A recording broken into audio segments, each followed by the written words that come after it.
Olá pessoal, meu nome é Ian Domingos Maciel, sou aluno do professor Luiz César Rodrigues.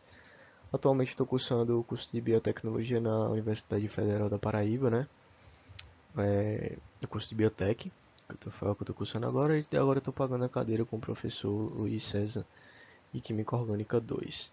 Bom, eu vou falar um pouco hoje não só sobre efeito anomérico, também vou falar um pouco sobre disacarídeos e polissacarídeos, e alguns outros assuntos que eu vou comentando aí ao longo do slide.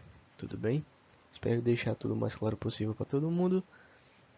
Vou me esforçar aqui para explicar o melhor possível. Ok? Boa aula e bom proveito a todos. Bom, primeiro vamos começar falando sobre o efeito anomérico em si, né? O que é o efeito anomérico? Vou tentar explicar o mais detalhado e o mais calmo, mas também o mais simples possível, tá? Bom, o efeito anomérico, ele é um efeito, né, que é um efeito que ele é estereoeletrônico, ou seja, é um efeito que ele é nos elétrons, né, entre os elétrons, mostrando a preferência de substituintes heteroatômicos adjacentes, ou seja, a preferência que esses substituintes eles têm, né, esses substituintes que estão adjacentes a um heteroátomo, a preferência que eles têm dentro de um anel ciclohexano, tá? É, a preferência que eles têm a uma orientação axial em vez de uma equatorial, que geralmente é o que ocorre, né? Geralmente tem a preferência, essa preferência aí, a orientação equatorial ao invés da axial, mas aqui ocorre ao contrário. E essa equatorial ela é menos prejudicada que seria esperada, né? No caso, por considerações estéricas, como eu falei, geralmente tem essa preferência dos átomos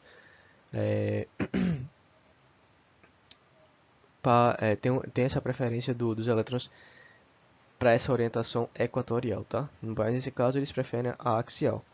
O nome ele vem, né, do termo usado para designar o carbono do anel com menor números e uma piranose, que é o carbono anomérico. E então é daí que vem o nome do efeito anomérico.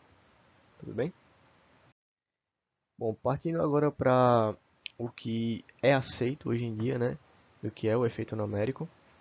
Bom, uma explicação que é aceita é que existe uma interação estabilizadora, que é chamada de hiperconjugação, né, entre os pares de elétrons não compartilhados, é, aliás, perdão, entre o par de elétrons não compartilhados no heteroátomo, é, que é o endocíclico, né, de um anel de açúcar, e o orbital sigma livre, né, da ligação. Então, esse par de elétrons não compartilhados, ele tem essa ação estabilizadora, essa interação estabilizadora com o orbital sigma livre da ligação, entendeu? Que é justamente a hiperconjugação.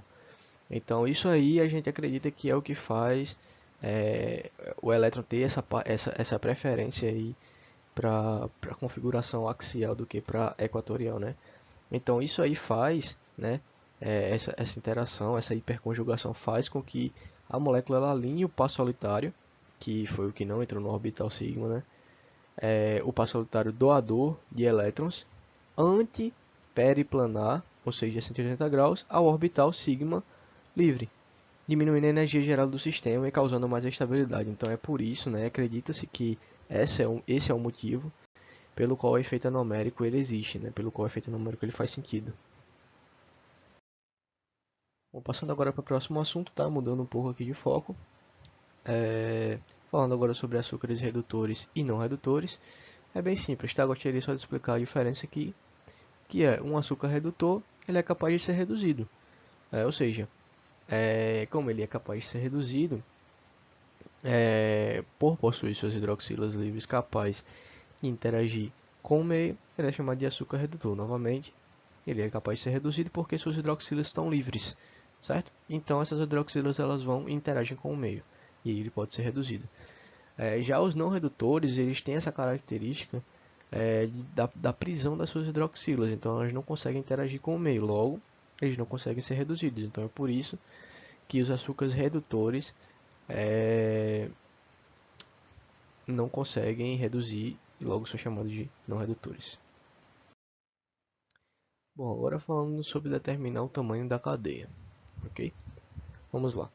O tamanho da cadeia a gente faz. Tem aqui todo o processo certinho na imagem, eu vou apenas descrever com vocês lendo o texto. E aí vocês vão acompanhando aqui, eu vou apontando também para ficar mais fácil. Bom, o tratamento dos monossacarídeos com excesso de iodeto de metila, né, como a gente vê aqui, e dióxido de prata, convertem todos os grupos hidroxilas, que são esses aqui, em OCH3, tá?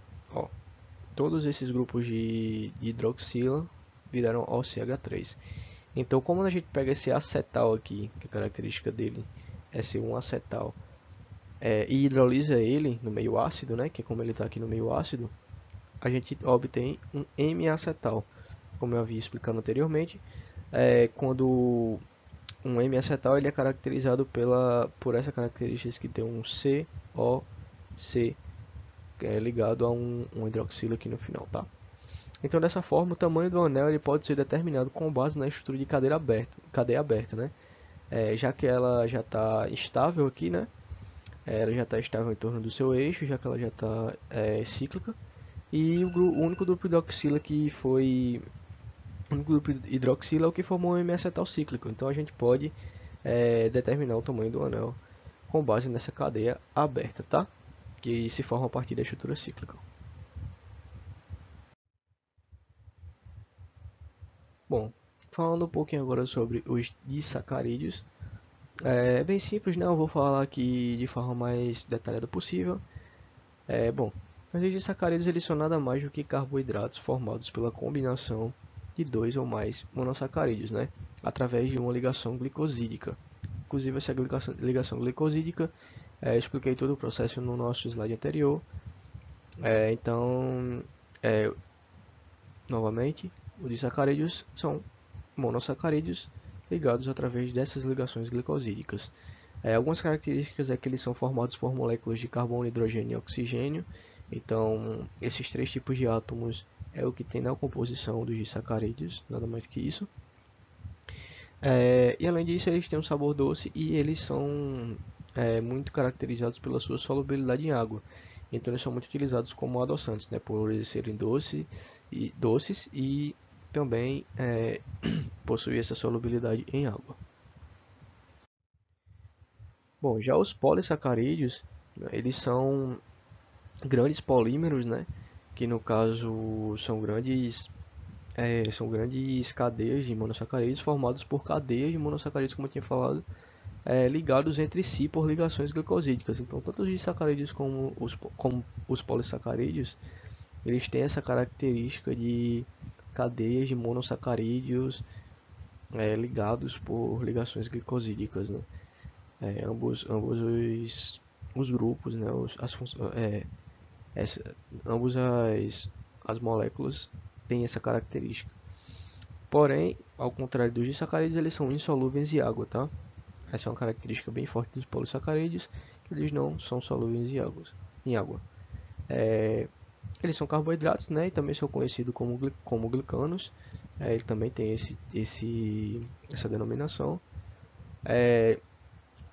Em relação aos polissacarídeos, em relação à sua estrutura, eles podem ser descritos como homopolissacarídeos ou heteropolissacarídeos. E qual que é a diferença, né? Homopolissacarídeos é quando ele possui apenas um tipo de monossacarídeo em sua composição. Então, quando ele possui apenas um homopolissacarídeos. Quando ele possui mais de um, a sua composição, um nome que se dá a esse polissacarídeo é heteropolissacarídeo, ok? Também, em relação à sua estrutura, né, em si, não em relação ao tipo de composto que está na, na sua estrutura, em relação à estrutura, eles podem ser considerados como os polissacarídeos lineares ou ramificados. O nome já sugere bastante, porém, se ele for linear, né, tudo certinho assim de forma reta, a gente dá o nome para ele de polissacarídeos lineares. E se eles forem ramificados, ou seja, se eles tiverem muitas ramificações ao longo da sua cadeia principal de carbonos, a gente chama ele de polissacarídeos ramificados, ok? Bom, eles têm os polissacarídeos eles exercem vários tipos de função nos nossos corpos, né? Porém, as três principais é a reserva energética para nós, né? eles fornecem esse tipo de vantagem para a gente, a reserva energética, a sustentação também, tá? E também a comunicação celular. Então, são os polissacarídeos que são responsáveis pela comunicação celular. Tudo bem? Bom, pessoal, essa foi a minha apresentação, tá? Espero que tenha ficado o mais claro possível. Tentei fazer o mais claro possível para todo mundo. Espero que eu tenha ajudado vocês e bons estudos.